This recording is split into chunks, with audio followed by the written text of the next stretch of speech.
तेजस network ने अपने quarter 3 के नंबर को डिस्क्लोज कर दिया है। तो चलिए देखते हैं क्या है क्वार्टर 3 के नंबर्स के अंदर। डाटा बेस के यहाँ पे क्रोस में दिया गया है। तो देखिए पिछले क्वार्टर की बात करते हैं तो पिछले क्वार्टर में कंपनी 261 करोड़ के आसपास का रिवेन्यू जनरेट की थी ऑपरेशन के थ्रू। पिछले साल 2642 करोड़ के आसपास, जबकि अभी देखें तो कंपनी का रेवेन्यू गिर के 306 करोड़ आपको जाता हुआ देखने को मिला। तो साल दर साल जाते हैं तो साल दर साल कंपनी के रेवेन्यू के अंदर एक बड़ी गिरावट आपको देखने को मिली। लगभग बोल सकते हैं आप वहाँ पे 88% के आसपास की गिरावट आपको देखने को मिली कंपनी के रेवेन्यू के अंदर साल दर साल। जबकि क्वार्टरली बेस पे जाते हैं तो क्वार्टरली बेस पे कंपनी के रेवेन्यू के अंदर तेजी आपको देखने को मिली। यहाँ पे देखते हैं तो यहाँ पे लगभग आप कह सकते हैं 16 से 17% के आसपास का जंप आपको देखने को मिला। तो क्वार्टरली बेस पे देखते हैं तो क्वार्टरली बेस पे कंपनी के रेवेन्यू आपको बढ़ते हुए देखने को मिले। जबकि साल दर साल जाते हैं तो साल दर साल कंपनी के रेवेन्यू के अंदर एक बड़ी गिरावट आपको देखने को मिले। हालांकि ये गिरावट पिछले कुछ समय से भी आपको देखने को मिले, क्योंकि पिछले 2-3 क्वार्टर से कंपनी के रेवेन्यू के अंदर एक बड़ी गिरावट आपको देखने को मिले, क्योंकि कंपनी के पास कुछ प्रोजेक्ट कम होने की वजह से कंपनी के जो रेवेन्यू है वो आपको गिरते हुए देखने को मिल रहे हैं। खर्चे की बात करते हैं, पिछले क्वार्टर में 740 करोड़, पिछले साल 2444 करोड़।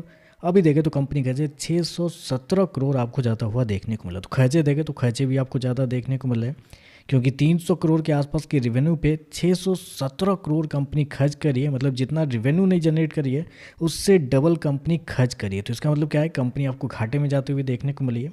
पिछले क्वार्टर में कंपनी पहली बार आपको घाटे में जाते हुए देखने को मिली, तो इस क्वार्टर में फिर से घाटे में देखने को मिली है, क्योंकि पिछले क्वार्टर में 307 करोड़ के घाटे में थी कंपनी, पिछले साल 165 करोड़ के प्रॉफिट में।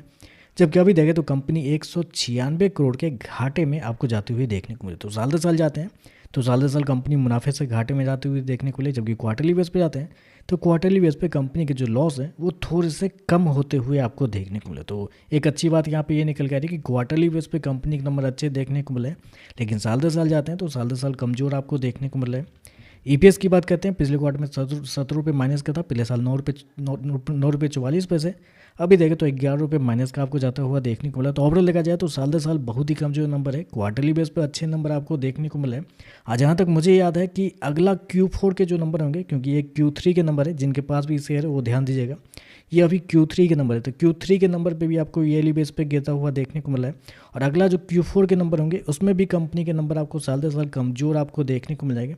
Q1 से शायद कंपनी के नंबर आपको अच्छे आते हुए देखने को मिलेंगे, क्योंकि इस क्वार्टर में कंपनी को कुछ प्रोजेक्ट भी मिले हैं, तो वो शायद ऑर्डर एग्जीक्यूट होने में Q1 तक आपको जाता हुआ देखने को मिल जाएगा।